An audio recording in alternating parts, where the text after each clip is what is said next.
श्री राम नमस्कार। आज 22 दिसंबर 2023 एक नई कहानी के साथ आपके साथ आया हूँ। कहते हैं आप दूसरे के बारे में अच्छा सोचो, आपके ज़िंदगी में कोई दोष नहीं रहेगा। भगवान श्री कृष्ण ने अर्जुन को ये भगवत गीता में कहा है कि इंसान जब दूसरे के बारे में अच्छा सोचता है तो उसे खुद के लिए दुआ मांगने की ज़रूरत नहीं होती, भगवान उसका अच्छा ही करता है।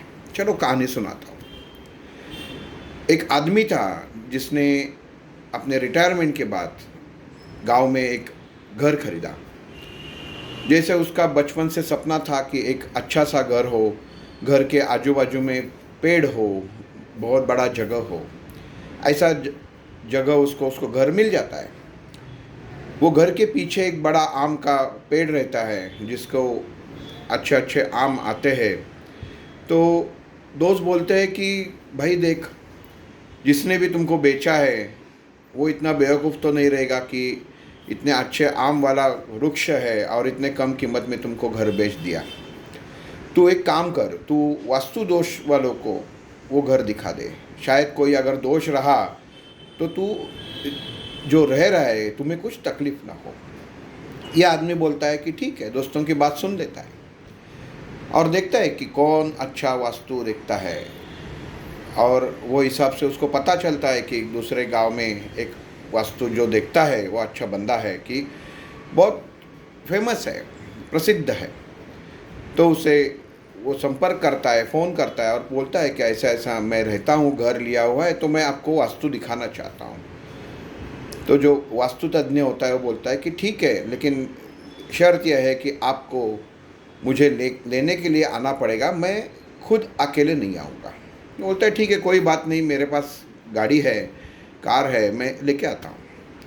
और ये आदमी वो वास्तु तज्ञ को लेने के लिए उसके घर जाता है, उसको लेता है। और गांव का रास्ता रहता है, छोटा रास्ता रहता है, बड़ा रास्ता तो है नहीं। आते जाते हुए जब मोटर गाड़ी सब एक ही छोटे रास्ते से जा रहे थे तो इसने देखा कि बहुत सारी गाड़ियाँ उसको पीछे से हॉर्न दे रही है, तो इसने रास्ता करके दे दिया। वास्तु तज्ञ ने उसको पूछा कि अरे तुम गाड़ी चला रहे हो, हर कोई छोटा आदमी भी, एक टू व्हीलर वाला भी तुमको पीछे से हॉर्न दबा रहा है और बोल रहा है कि बाजू दो, आप तो सही रास्ते से ही चल रहे हो, लेकिन क्यों ऐसा? वो बोला ही जाने दो, इसमें क्या सोचना है। अगर कोई उसका महत्वपूर्ण काम रहेगा, कोई जल्दी रहेगा तो उसको आगे जाने दो, मुझे कोई जल्दी नहीं है। तो वास्तु तज्ञ थोड़ा हंसने लगता है। धीरे धीरे उनके घर के जहाँ पे घर रहता है वहाँ पे गली रहती है, तो गली पे आता है और वो एकदम से ब्रेक लगाता है। तो वास्तुतज्ञ देखता है कि सामने एक अंदर से बच्चा भागते आया और इसने पहले से ही देख लिया कि बच्चा आ रहा है करके इसने दबा दिया ब्रेक। वो बच्चा निकल गया, फिर भी ये रुक जाता है। तो वो वास्तुतज्ञ पूछता है कि अरे अभी तो बच्चा निकल गया, अभी क्यों रुका हुआ? तो वो बोलते हैं कि देखो, हम लोगों ने भी बचपन में खेल खेला है लुपा छुपी का, कि हम लोग भागते थे और हमें ढूंढने के लिए कोई दूसरा पीछे से आता है। कोई ऐसे बहुत सारे खेल हैं जो अकेले नहीं खेले जा सकते। मुझे लगता है कि इसके पीछे कोई आएगा। और देखता है वो सचमुच उसका दोस्त उसके पीछे भाग के आता है। वो देखो, वो आया, अगर मैं गाड़ी आगे ले लेता वो शायद गाड़ी के आगे आ जाता। वास्तुशास्त्र जो तज्ञ रहता है वो वापस हंसता है। उसके घर पे गाड़ी पहुंचती है, गेट खुलता है, गाड़ी अंदर, वो बोलता है कि चलो गाड़ी खड़ी करते हैं और अंदर, घर के अंदर चले जाते हैं। वो देखता है कि घर से पीछे बड़ा वृक्ष है, उसको नज़र आता है और उसी वक्त वो पेड़ से बहुत सारे पंछी उड़ जाते हैं।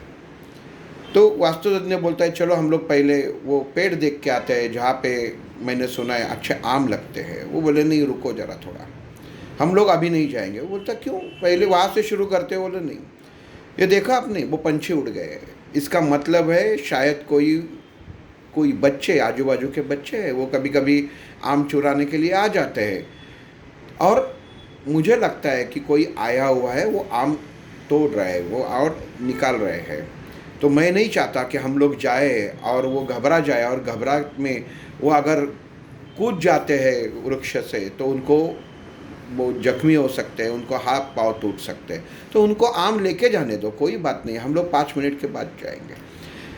बस उतनी बात होते थे। वास्तु तज्ञ हंसता है, बोलते चलो पहले हम लोग घर में जाते हैं। तो बोलता है कि मुझे देखिए भाई साहब, आपके घर में कोई दोष नहीं है। तो ये आदमी बोलता है कि अरे मैंने इतने दूर से इसे लेके आया और ये बाहर से ही अभी तो घर में प्रवेश भी नहीं किया और बोलता है कि घर में कोई दोष नहीं। वो बोलता है कि मैं दावे के साथ कहता हूँ कि आपके घर में कोई दोष नहीं है, क्योंकि जो इंसान दूसरे के बारे में अच्छा पहला सोचता है, दूसरे के बारे में अपनी सोच, खुद का जो निर्णय है वो थमा देता है, इंतज़ार करता है, दूसरे की कृति पहले होने देता है, उसके घर में अशुभ लक्षण, वो जगह वास्तु में दोष हो ही नहीं सकता, क्योंकि ये भगवान खुद ही उसकी रक्षा करता है। ये एक छोटी कहानी है, लेकिन हम लोगों को हमेशा याद रखना चाहिए कि हम लोग ज़िंदगी में हमारे पास छोटे छोटे प्रसंग आते हैं, कुछ चीज़ें आ जाती है, खाने की छोटी सी डिश आ जाती है, हम लोग इतने समय देखता है, हम लोग होटल में खाना खाने जाते हैं कि मेरे इसमें क्या डाला हुआ है, सामने वाले के थाली में क्या डाला हुआ है। इसमें छोटी छोटी चीज़ों में कुछ बांटने में हमारे पास आता है, मंदिर में प्रसाद लेने के जाते हैं, उसको इतना दिया, मुझे इतना दिया, इतनी छोटी बात है। हम लोग घर से खाना खा जाते हैं, खाना खाने के बाद मंदिर जाते हैं, कभी सोचते हैं कि मंदिर के द्वार पे जो भिखारी बैठता है वो भूखा है, भगवान ने हमारी झोली पहले से ही भर दी है, शायद आप प्रसाद लो, वो भिखारी को दो, उसका पेट भर जाएगा। आप ये मत सोचो कि उसका कर्म है इसके लिए वो भीख मांग रहा है, क्योंकि ये दूसरे का कर्म सोचने का अधिकार हमें नहीं है, वो केवल भगवान को है। लेकिन संधि भगवान हम लोगों को देता है बुद्धि के द्वारा। वो भगवान देखता है कि इसकी बुद्धि होती है क्या, ये तो इसने पहले से ही पेट भर के खाना खाया है, लेकिन अभी भी इसकी झोली में मैं खाना डाल रहा हूँ, वो किसी को देता है क्या। अच्छा कर्म इसे बोलते हैं।